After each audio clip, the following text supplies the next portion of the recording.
Bueno, ¿qué tal? ¿Cómo están? Bueno, la idea era, tal como habíamos quedado la vez pasada en el Zoom, hacer una pequeña introducción a lo que es para el DSM-4 los trastornos de inicio en la niñez, en la infancia y en la adolescencia.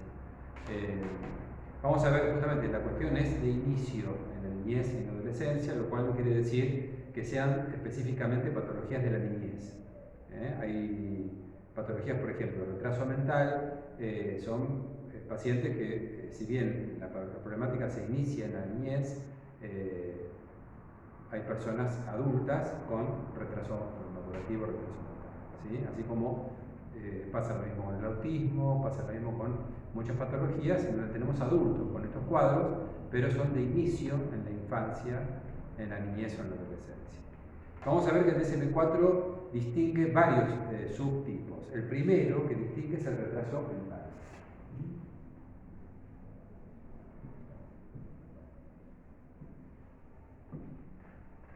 El retraso mental, que un poco lo veníamos charlando en el Zoom, y habíamos dicho que el retraso mental básicamente está articulado en relación al coeficiente intelectual, ¿sí? Y lo poníamos como leve, ¿sí? Moderado, agudo y profundo. Y esto se desprendía de una escala ¿eh? Que tiene dentro de lo que es el coeficiente intelectual, se llama CI, de 75 a 100, a 120, perdón, 120, estaría el sujeto normal. Entendiendo por normal un sujeto que puede adecuarse a lo que normalmente se espera de un niño de esa edad y de una cultura en particular, lo que espera el contexto. Un poquito más abajo, por debajo del 75, ya tenemos el retraso leve. Por debajo del 50 tenemos el retraso moderado.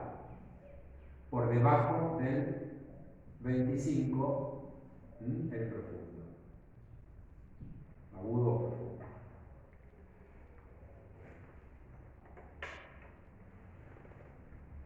Este sería el primer apartado dentro del capítulo de los trastornos de la niñez y la infancia. Yo les decía que cómo se mide esto, porque es lo único que va a tener una escala, que va a tener una posibilidad de ser medido. ¿Y cómo se mide? Bueno, se mide puntualmente por algunos elementos que están específicamente estructurados a los fines de la medición de la inteligencia. Básicamente en niños se utiliza un test que se llama el WISC-R y otro que se llama Bender, o test de matrices programáticas.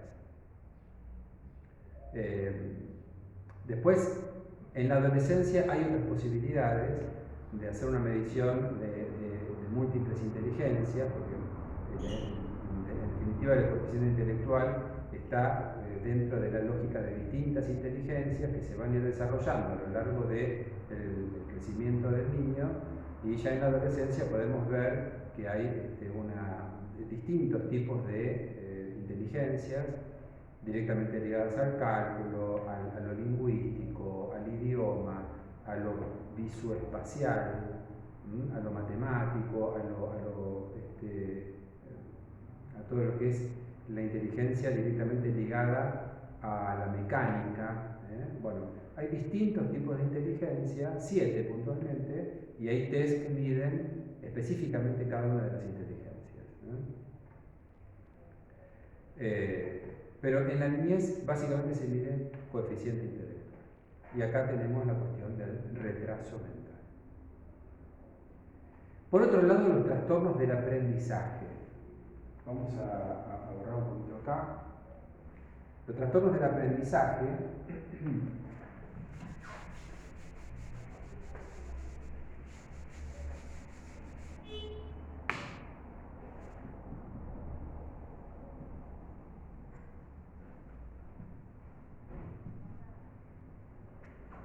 que acá sí, en este punto muchas veces convocan acompañantes terapéuticos en relación a lo que hace a la dinámica de inserción en el contexto escolar.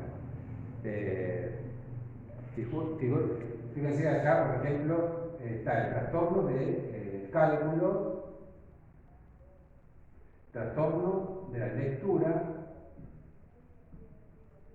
trastorno de la lectura y escritura.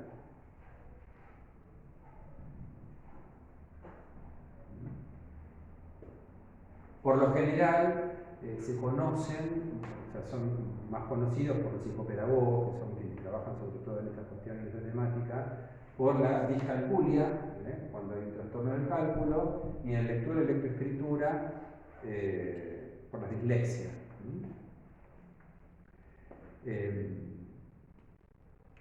También podemos ver un trastorno específico, ¿sí?, de escritura. Esto no se mide con una escala. Esto tiene que ver justamente con lo que se espera del niño en función de estas alternativas dentro de la edad que el niño tiene. Por lo general, la edad cronológica marca un patrón, que es el patrón esperado por la cultura, y lo que el niño puede elaborar tiene que ver con la edad mental. ¿Sí?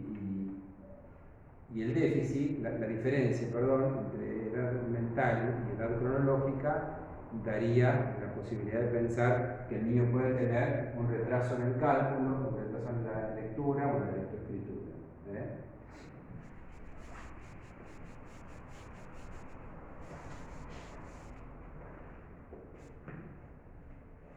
Bien, por otro lado, los trastornos en las habilidades o de las habilidades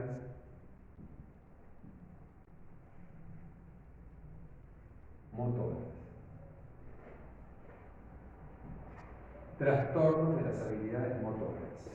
¿Sí? Trastorno, acá lo que aparece es el trastorno del desarrollo de la coordinación.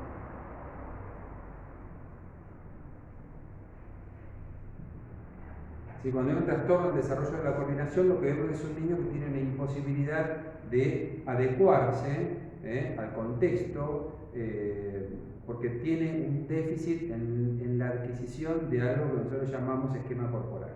Entonces, frente a esa imposibilidad de dar cuenta de su espacio y su cuerpo en el espacio, es que se generan estas situaciones muchas veces de déficit en la locomoción, en el traslado, hasta trastornos severos, como por ejemplo los niños que son espásticos y que tienen una dificultad motora severa. Después así vienen los trastornos de la comunicación. Los trastornos de la comunicación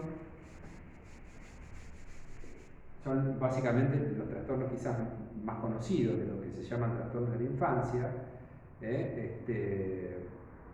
Por un lado, dentro del trastorno de la comunicación, el trastorno del lenguaje expresivo, el trastorno del lenguaje receptivo y expresivo, el trastorno fonológico y el tartamudeo. Entonces, trastorno expresivo. Trastorno expresivo tiene que ver con la dificultad que el niño tiene de poder expresar ciertas cuestiones que le suceden o cierta necesidad de poder expresar algo. ¿Sí? Déficit expresivo. En el déficit receptivo, el niño no entiende las consignas. ¿Sí? No entiende lo que le dicen. O tiene una dificultad en la comprensión de lo que se le dice. Puede ser un trastorno mixto, un trastorno expresivo-receptivo, o sea, no entiende bien y no ejecuta bien lo que se le plantea. Ahí tenemos otra cuestión que hace a la lógica de lo patológico. El trastorno fonológico, que es por lo general de lo que se encarga el foniatra, el fonoaudiólogo, y el trastorno del tartamudeo,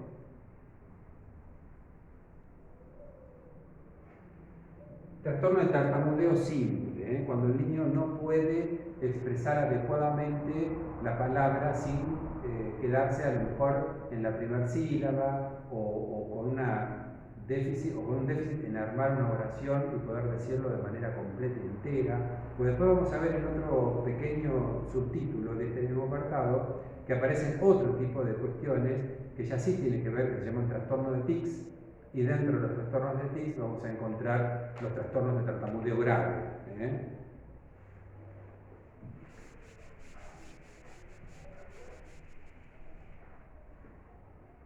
Bueno, todo esto también tengan en cuenta que, como veníamos viendo, el DSM-4 tiene, y series también, tiene criterios diagnósticos. Tenemos que ir a ver cuál es el criterio. O sea, en estos casos los criterios son muy de sentido común, digamos, ¿no? Pero se va a complicar un poquito cuando entremos en los trastornos generalizados del desarrollo, que lo vamos a plantear con más tiempo. ¿Sí? Fíjense, el trastorno generalizado del desarrollo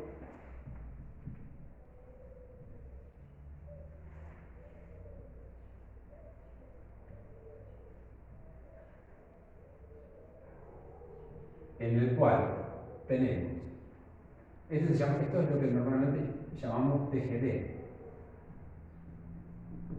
Los TGD, trastornos generalizados del desarrollo, dentro del cual tenemos el trastorno autista, trastorno de red, con 2T, trastorno desintegrativo infantil,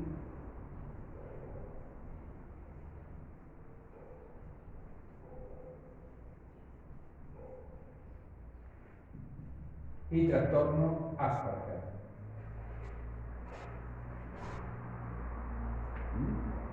Trastorno autista, trastorno de red, desintegrativo infantil y trastorno Asperger.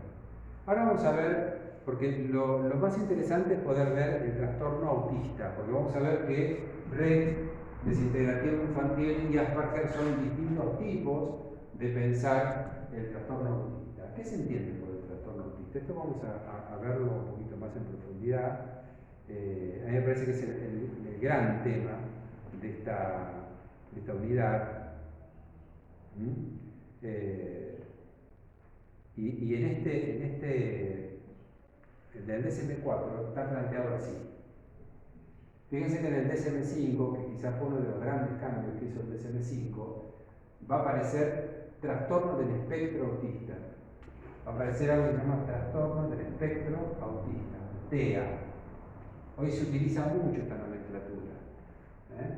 Trastorno del espectro autista, en el cual lo que plantea es lo mismo, trastorno autista, trastorno de red, trastorno desintegrativo infantil, trastorno de Asperger y al final pone trastorno generalizado del desarrollo. O sea, el trastorno generalizado del desarrollo sería un cuadro, una patología dentro del trastorno del espectro autista. Acá no, acá estos trastornos son subtipos del trastorno generalizado del desarrollo. Porque acá la cuestión pasa por la lógica del desarrollo. Porque entendemos que el autismo tiene que ver con un déficit del desarrollo.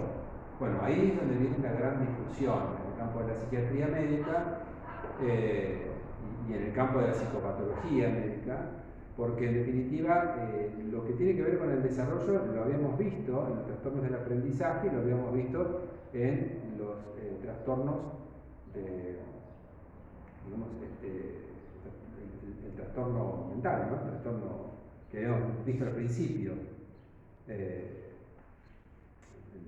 lo que llamamos retraso mental. Por eso, el autismo. ¿Cuáles son los criterios diagnósticos que hacen el autismo? Yo les decía un poco la vez pasada, bueno, básicamente un déficit importante en el intercambio, en la vida social, en la comprensión de las consignas, en la relación con el mundo, que puede ir desde un nivel leve, en donde el niño tiene algunas dificultades para interactuar con los otros, hasta un nivel profundo, en donde el niño concretamente no tiene ningún tipo de intercambio con el mundo externo.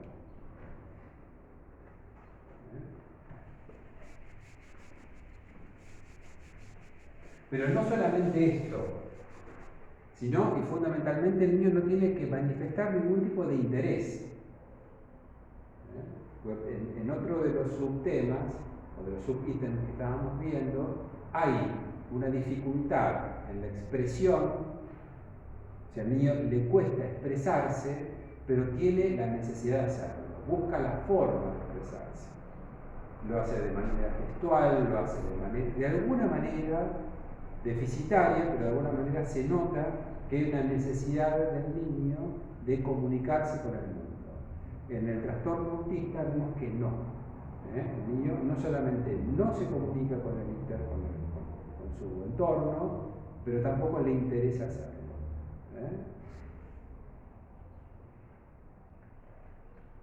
Y por otro lado, algunas manifestaciones de índole corporal que también tienen que ver con este cuadro. Básicamente, hay cierto déficit en la locomoción, donde caminan de una manera muy rígida, algunos movimientos estereotipados en las manos, o aleteo. También es bastante común que haya ciertos movimientos de giros de cabeza permanente, o un estado, que esto también es muy notorio, un estado donde el niño se siente cómodo girando o haciendo un vaivén, yendo para adelante, yendo para atrás. Este tipo también de, digamos, manifestaciones corporales asociado a esto que llamábamos hoy el déficit de intercambio y el desinterés por un intercambio con los demás, es lo que daría cuenta de los criterios diagnósticos de que hay algo del orden del autismo instalado.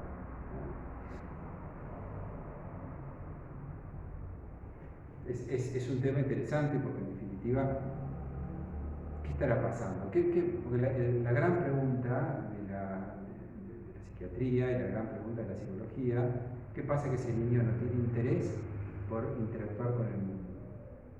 Y por otro lado, ¿qué pasa que está tan ensimismado que el placer está directamente ligado a esto del registro propioceptivo de ese movimiento, de ese tipo de actividades, digamos, de locomoción o de expresión corporal que solo tienen que ver con su mundo interno, ¿no? ¿Qué habrá pasado ahí? Bueno, esto vamos a ver si lo comentamos, lo charlamos un poquito desde la perspectiva psicoanalítica, que es la otra versión de donde nosotros pensamos en una psicosis profunda, ¿no? Aunque también está muy cuestionado esto de que el autista sea un psicótico. Vamos a ver las alternativas que hay como para pensarlo desde los distintos modelos. Bueno,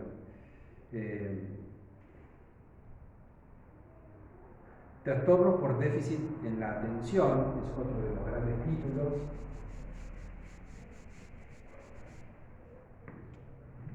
Trastorno por déficit en la atención o comportamiento perturbador.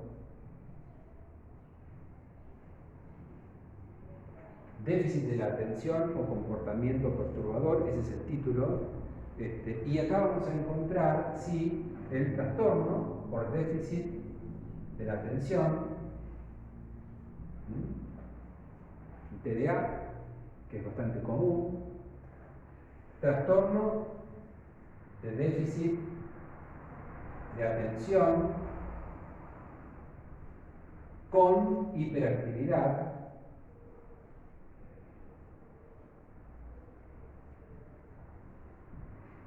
es quizás uno de los diagnósticos más, más desarrollados en la actualidad.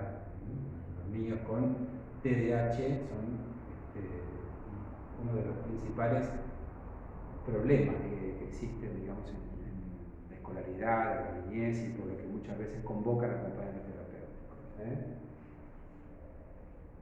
déficit de atención con hipertensión, con hiperactividad, déficit de hiperactividad, o sea, el niño se manifiesta hiperactivo pero concentrado, con lo cual sería un trastorno de hiperactividad, trastorno mixto de hiperactividad con déficit de atención.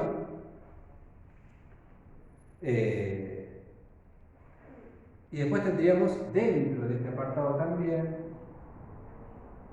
trastorno antisocial, antisocial infantil. Trastorno antisocial infantil, porque también hay que, no hay que confundirlo con el trastorno de la personalidad antisocial, que lo vamos a ver en el apartado trastornos de la personalidad, que ya es del adulto. Trastorno antisocial o disocial infantil. Y por otro lado, vamos a ponerlo acá, trastorno negativista desafiante. El trastorno negativista desafiante, que también entra dentro del déficit de atención del comportamiento o del comportamiento perturbador.